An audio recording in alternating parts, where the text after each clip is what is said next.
আরে আমার বোকা মেয়ে, আমরা সব বুঝতে পেরেছি। আমরা একটু হাসি ঠাট্টা করছিলাম তোমার সাথে। তুমি তো এটাই বলতে চাইছো যে আমরা দুজন সারথি এই ঘোড়াকে কি করে নিয়ন্ত্রণ করতে পারবো নাকি পারবো না? আমরা সব সামলে নেব মা। কি নন্দ? হ্যাঁ, নিশ্চয়ই।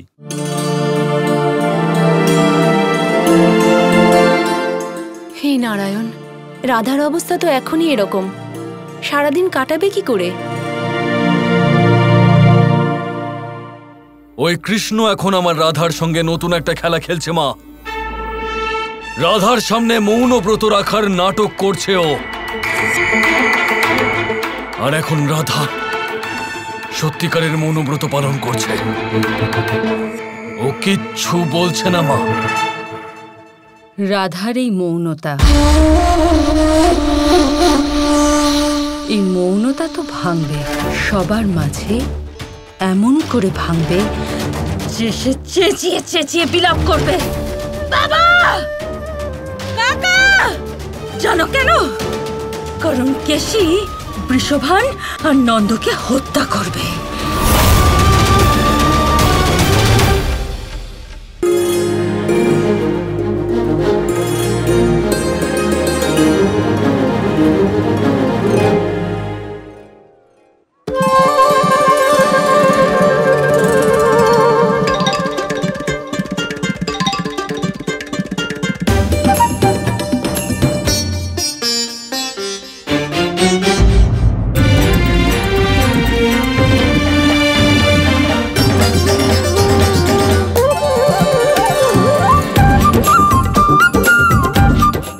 কানাই, রাধা করছেটা কি? মৌন থাকাতেও তোমাকে অনুসরণ করছে। জানি দাদা, আর এটাও জানি যে রাধাকে এটা অতি শীঘ্রই বুঝতে হবে। তাহলে ওকে এই কথাটা বোঝাবার জন্য তুমি এখন কি করবে?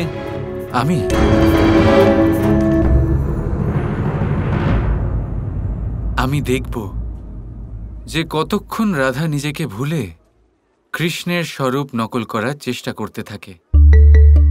কতক্ষণ আমার রাধা নিজের থেকে দূরে থাকতে পারে, এবারে আমি দেখব। তার মানে অর্থাৎ আপনিও দেখুন। কি? আরে সঙ্গীত করতে হবে মিছিলে, সঙ্গীত। রাধারে ইশারা কিছুই বুঝতে পারছি না। আরে কি হলো? এত শক্ত নাকি ওকে বোঝা? রাধা, একবার আমাকে বলো। বুঝে গেছি। রাধা চায় যে আমরা সকলে নৃত্য পরিবেশন করি।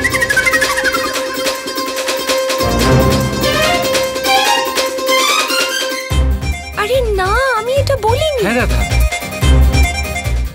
রাধা চায় যে আমরা মুদ্রা পাল্টাতে থাকি।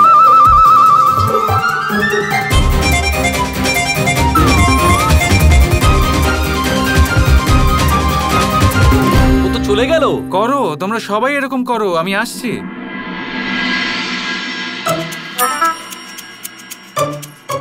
তাহলে কেমন চলছে আপনার মৌন ব্রত?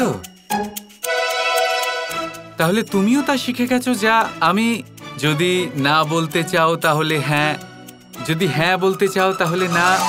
আমি বুঝে গেছি। আচ্ছা শুনুন শুনুন শুনুন, একটা অত্যন্ত গুরুত্বপূর্ণ খবর আছে। যদি রাধা না বলে মাথা নাড়ে তাহলে তার মানে হ্যাঁ। ঠিক আছে, বুঝেছেন সবাই?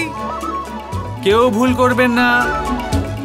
তার মানে এটাই যে আমরা সবাই রাধাকে ভুল বুঝছিলাম। এই দেখুন, হ্যাঁ বলছে। তাহলে রাধা আমি ফুল দিয়ে সাজাবো কিনা? তার মানে করব না। ঠিক আছে, চলো সবাই। রাধা, আমরা সবাই মিলে বাজির ব্যবস্থা করব। না, ঠিক আছে, তাহলে করব না। চলো সবাই। কি তুমি কি বলতে চাও যে আমিও চলে যাব? বলছে তাড়াতাড়ি যান। আমি তাড়াতাড়ি চলে যাব? ও আচ্ছা, আরে চলো সবাই, চলো তাড়াতাড়ি।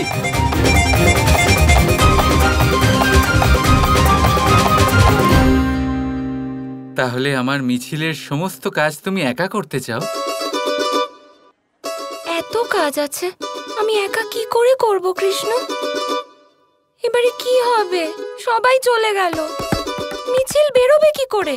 বুঝে গেছি, তুমি চাও যে আমিও এক্ষুনি এখান থেকে চলে যাই যাতে তুমি ভালো করে কাজ করতে পারো, তাই না? সখীর ইচ্ছে আমার জন্য আদেশ, তুমি তো জানোই।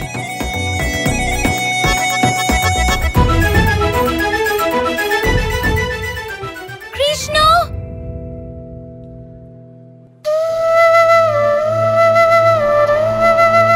মৌনব্রত ভেঙে দিলে? এবারে বুঝে গেলে তো নকল করে কখনো ফসল ফলে না রাধা। যদি মৌন থাকা কৃষ্ণের গুণ হয়, তাহলে কথা বলা রাধার প্রিয়।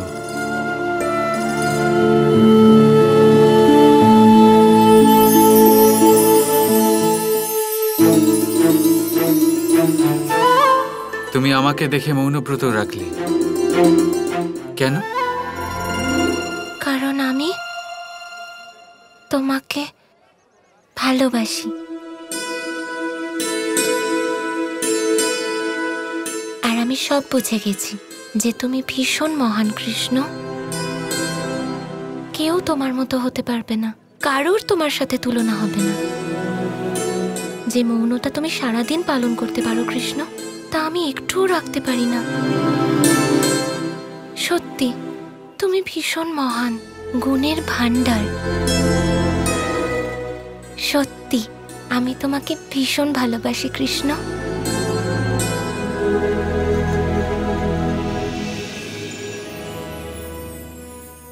তুমিই তো ভালোবাসা রাধা, তুমি রাধা।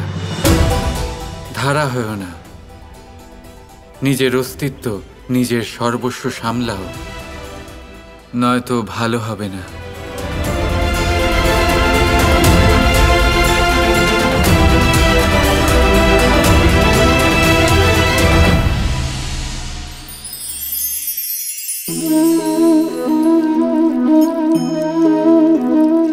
আসুন, আজ আম খেতে বড়ই ইচ্ছে হচ্ছে, কিন্তু দেখলাম বাগানে কোনো আমের গাছই তো নেই। তাই ভাবলাম আজ আমি এই গাছকে জল দিই। এতটা জল দেব যা একটা ফল হওয়ার জন্য যথেষ্ট। সন্ধেবেলায় একটা ফল দিয়েই দেবে, তারপর আমি সেই আম খাবো। আপনি ভাবছেন আমি এই কেমন কথা বলছি? এই গাছকে আমি যতই জল দিই না কেন, ফল ঋতু এলে তবেই হবে। ঠিক আছে, এটাই হলো রহস্য সাফল্যের।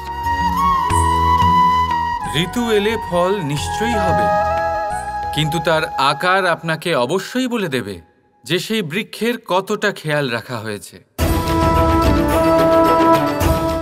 কর্মের ফল অবশ্যই পাবেন, কিন্তু কর্ম অনর্গল করে যেতে হবে। সাফল্য আপনি অবশ্যই পাবেন, কর্ম অনর্গল করে যেতে হবে।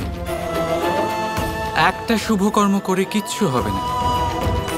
কর্ম নিরন্তর করে যান, পরিশ্রম নিরন্তর করে যান, দেখবেন সাফল্য নিজেই আপনার কাছে আসবে। রাধা রাধা। হয়তো আজকের এই অভিজ্ঞতা আমাকে ভবিষ্যতে কারোর সারথি হওয়ার জন্য তৈরি করে দেবে।